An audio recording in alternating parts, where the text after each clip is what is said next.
Fala galera, aqui é Heraldo Luiz e essa é mais uma aula do canal Analítica Sem Dúvidas.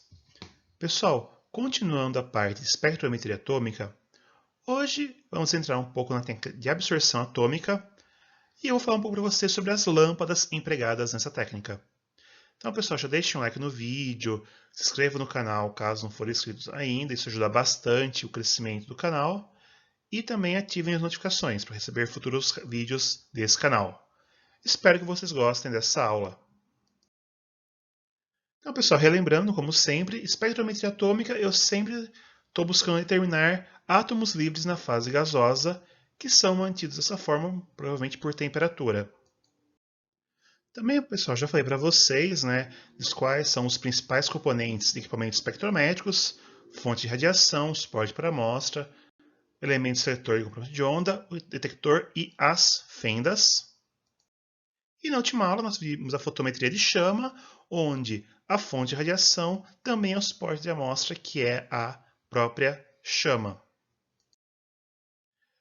Agora, pessoal, nós vamos falar de absorção. Lembrando que a absorção é um fenômeno onde uma energia radiante parte da fonte de luz, atinge uma amostra, ocorrem os fenômenos de absorção com uma atenuação da energia radiante, energia radiativa, que atinge o detector. Então, nós temos inicialmente a transmitância, que é a energia que atinge o detector dividido pela energia inicial, né, a energia radiante, a potência, e a absorbância, que é o menos log da transmitância. Bem, já vimos isso em outras aulas. Também falei para vocês de fontes e linhas, já são fontes que emitem alguns comprimentos de ondas específicos e como elas funcionam, são as transições eletrônicas no átomo livre, no qual a energia para excitar é a mesma que é emitida, porque são andares, a altura de subir é a mesma de descida. Espectros de linha são gerados por alguns tipos de lâmpada, como a lâmpada de cátodo oco. São lâmpadas que nós chamamos de HCl, que vem do inglês Hollow Cat Lamp, né? Lâmpada de cátodo oco. Pessoal, tem muita gente que acha, né, que o HCl é do ácido clorídrico. Então, quando eu usar HCl com L maiúsculo, eu estou falando da lâmpada. Bem, e quando é L minúsculo, é o ácido clorídrico. Teve até alguns alunos que acharam que dentro da lâmpada tinha vapor de ácido clorídrico também, pessoal. Não, é só a sigla em inglês. Tudo bem? Temos aqui um esquema de um corte transversal de uma lâmpada de cátodo oco básica. Ela é um cilindro de vidro ou quartzo, recheado com gás inerte, né, normalmente neônio ou argônio, e possui na parte interna um cátodo oco, que é feito do próprio elemento que vai ser analisado. Então, pessoal, as lâmpadas de cátodo oco, como eu falei, elas possuem esse cátodo feito com o mesmo elemento o qual eu quero analisar, ou seja, se eu for analisar magnésio, o cátodo da minha lâmpada é feito de magnésio metálico. Se for cálcio, é de cálcio metálico. Se for ferro, é ferro metálico. Se for zinco, é zinco metálico. Tudo bem? Daí eu vou usar uma corrente elétrica para ionizar o meu gás inerte. Como eu falei, argônio ou neônio, então eles vão formar íons positivos. Esse íon vai colidir com o cátodo, removendo os átomos da superfície e ao mesmo tempo excitando. Esse fenômeno é chamado em inglês sputtering. Então, muitas vezes, vocês lerem em alguns livros esse termo sputtering, indica esse fenômeno de remoção dos elementos da superfície por colisão com um íon de alta energia. E como o metal vai estar excitado, como o elemento vai estar excitado, ele, para voltar ao estado fundamental, a gente já falou isso várias vezes, ele acaba emitindo uma energia na forma de comprimento de onda, e esse comprimento de onda, essa energia, é relacionada diretamente à diferença de energia dos estados eletrônicos, do maior estado ocupado para o menor estado desocupado. Tudo bem? E lembrando que a energia que o átomo emite é a mesma que ele absorve. Por quê? Porque essa diferença é sempre constante. Lembrando sempre que eu uso o exemplo dos prédios de apartamento, a altura para subir é a altura para descer. Tudo bem, pessoal? Dúvidas, deixem nos comentários ou depois mandem e-mail, por favor. Cuidados, pessoal, que temos que tomar com lâmpadas de cátodo oco. Primeiro, pessoal, é tomar cuidado com correntes muito intensas utilizadas. Se eu usar correntes muito intensas, valores muito altos de corrente, normalmente se trabalha entre 5 e 15 mA. Mas 15 mA é o máximo, ela é muito intensa já. Eu vou gerar muitos átomos livres dentro da lâmpada. Como assim? Então vamos imaginar. Então, a primeira corrente, vamos pensar sempre em intervalos dessa forma, não uma forma tão contínua para entender o fenômeno. Então, eu gerei argônio, o argônio colidiu no meu cátodo, gerou uma população de átomos estados. Eles vão emitir. Um segundo evento, mais argônio colidiu, gerou uma segunda população de átomos estados que vão emitir. Só que a segunda população de átomos estado vai emitir enquanto tem uma primeira na frente.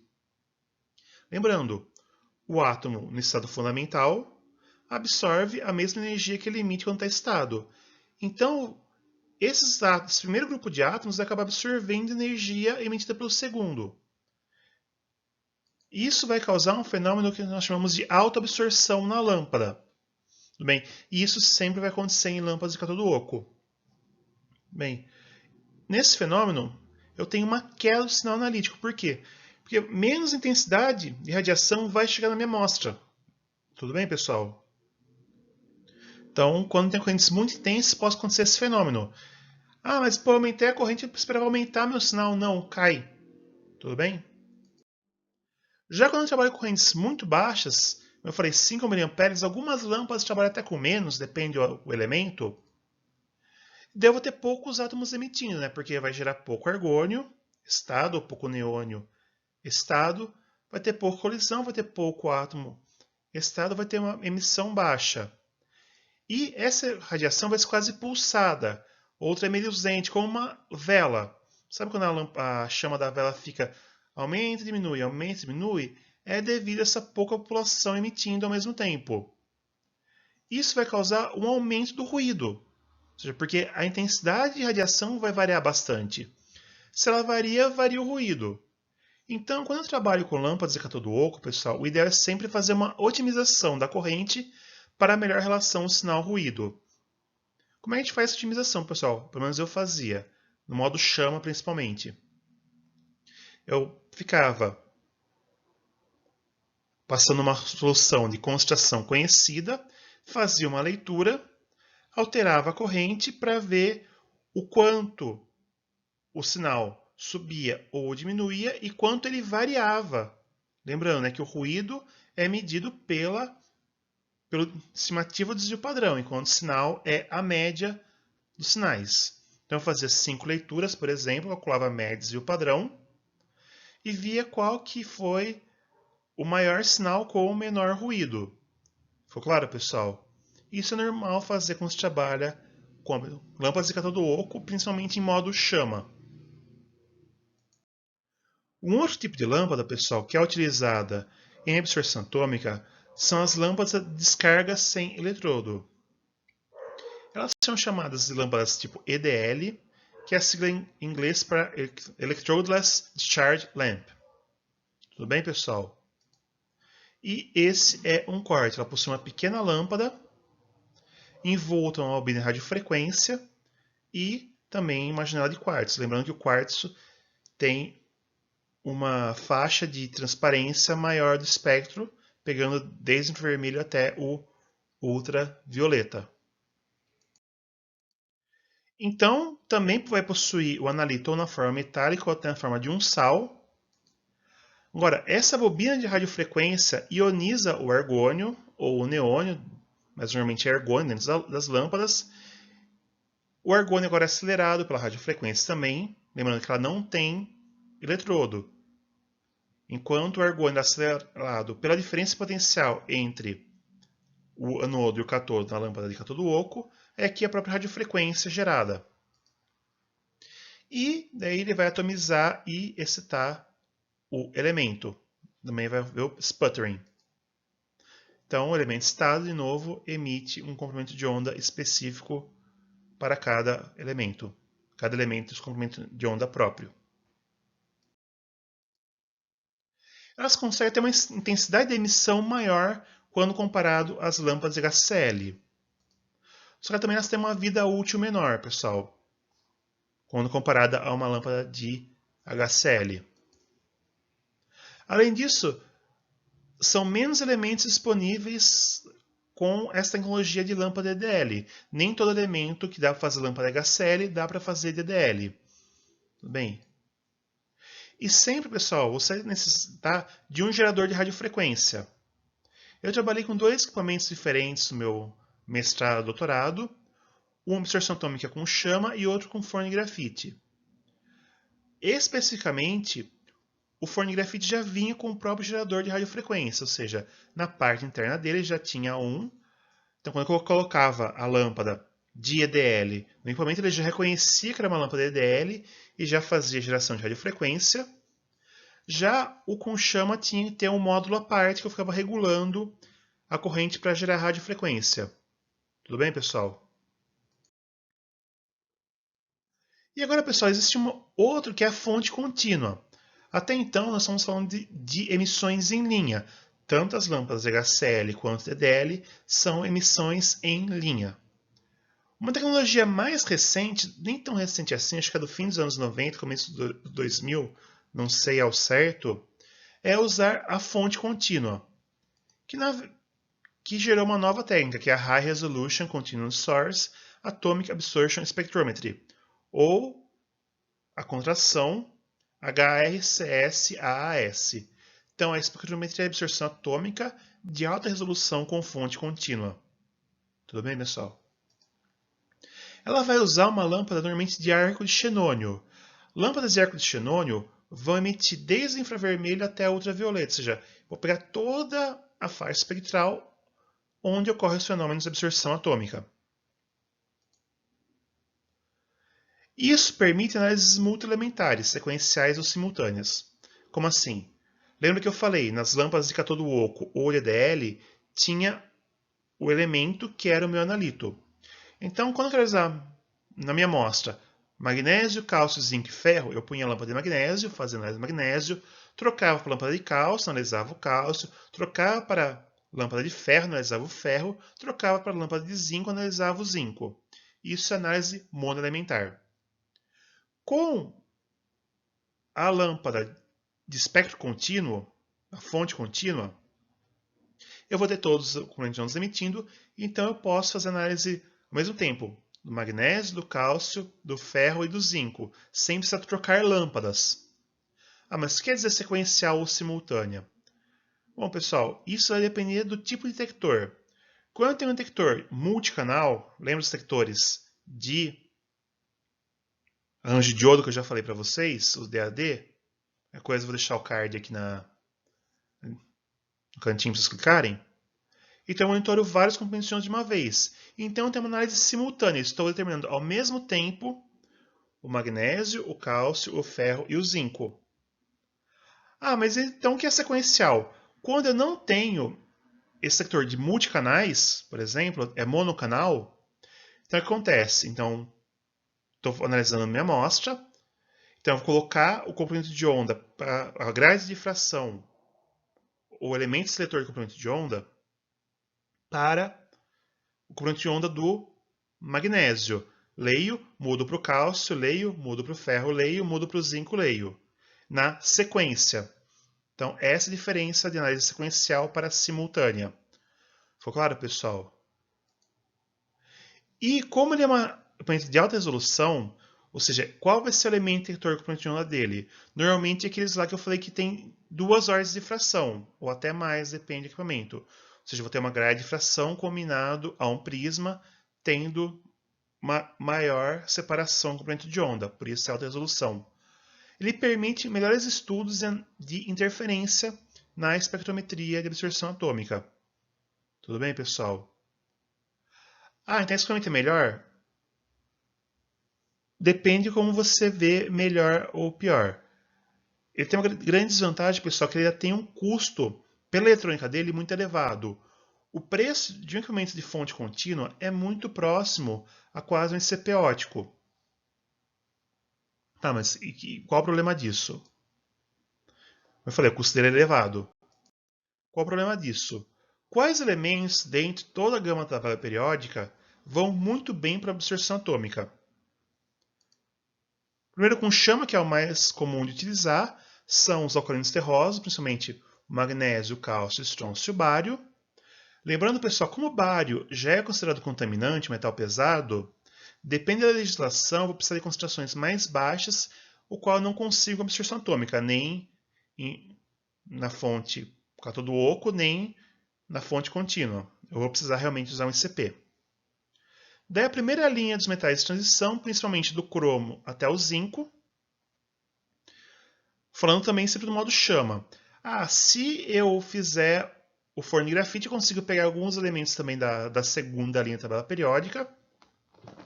Além disso, como eu falei para vocês, se eu usar gerador de hidretos, eu posso pegar esse grupo de elementos, arsênio, selênio, estanho, antimônio, telúrio, chumbo e bismuto, e usando a técnica de vapor frio, a determinação de mercúrio, todos por absorção atômica. Lembrando que o mercúrio nem precisa de chama ou forno de grafite. Tudo bem, pessoal? Então, a população de elementos dentro da tabela periódica que podem ser determinados por absorção atômica é baixa. Já por ICP, ótico, tem um custo próximo à fonte contínua, eu tenho uma população muito maior de elementos a serem analisados. Tudo bem? Então varia muito. Eu adoraria trabalhar, nunca trabalhei com fonte contínua, era meu sonho trabalhar com, mas temos que reconhecer que ele ainda tem limitações. Mas Geraldo, eu já trabalhei com terminação de alumínio, de silício para absorção atômica com chama. Dá para fazer, mas os seus limites são muito altos. Então depende o que você quer analisar, você precisa de limites mais baixos de detecção, depende da norma. Por exemplo, esses elementos que eu destaquei, que têm bons limites com absorção atômica, atendem muitas normas alimentícias, farmacêuticas e ambientais. Agora, por exemplo, alumínio, depende da norma ambiental que eu estou determinando, ou alimentícia ou a farmacêutica, eu não consigo atingir esse limite com absorção atômica. Eu vou precisar de técnicas de ICP. Estão entendendo, pessoal? Então, tudo vai variar com qual tipo de análise eu estou fazendo. Ficou claro, pessoal? Por exemplo, analisar cádmio. Dá para fazer cádmio de absorção atômica? Dá. Só que dependendo da legislação que eu vou fazer, eu não consigo atingir os limites necessários. Então, essa é a relação que você precisa entender. Então, fonte contínua é um equipamento muito legal, permite muitas análises. Sabe? Então, como eu não preciso ficar trocando lâmpadas, eu consigo análises mais rápidas, aumenta a frequência analítica, mas cuidado com o que eu preciso determinar, qual a ordem de grandeza e concentração. Por exemplo, cromo. Para análise alimentícia, talvez eu consiga cromo via absorção atômica, ou análise metalúrgica. Agora, depende da análise ambiental que eu quero fazer, eu não consigo determinar cromo por absorção atômica. Por quê? Porque o limite está em torno de 1 mg por litro. O limite de detecção dele. Até meio se o produto estiver bom e a lâmpada estiver boa também. Mesma coisa para manganês, para ferro, para cobalto, para o níquel, para o cobre, para o zinco.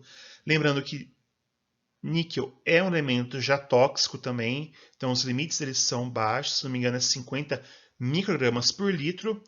Dificilmente consigo 50 microgramas por litro em uma técnica de absorção atômica, eu tenho que usar um ICP.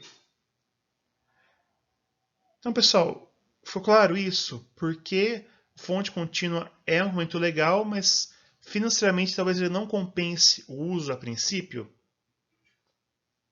Pessoal, então, sempre, qualquer dúvida, deixar nos comentários ou enviar o e-mail. Então, pessoal, essa foi a aula de hoje. Espero que tenham gostado. Por favor, deixe o like nesse vídeo, se inscreva no canal, ative as notificações para receber a notificação dos próximos vídeos, das próximas aulas. Compartilhem também o vídeo, pessoal, nas redes sociais, que pode até ajudar seus colegas também que estão com dúvidas. Isso ajuda bastante ao crescimento do canal. Sigam também o canal nas redes sociais Facebook, Twitter e Instagram. Dúvidas podem ser ou deixadas nos comentários, o comentário está aberto para isso, ou enviadas por e-mail no e-mail que é semduvidas@gmail.com. Espero ver vocês na próxima. Até lá, valeu, tchau!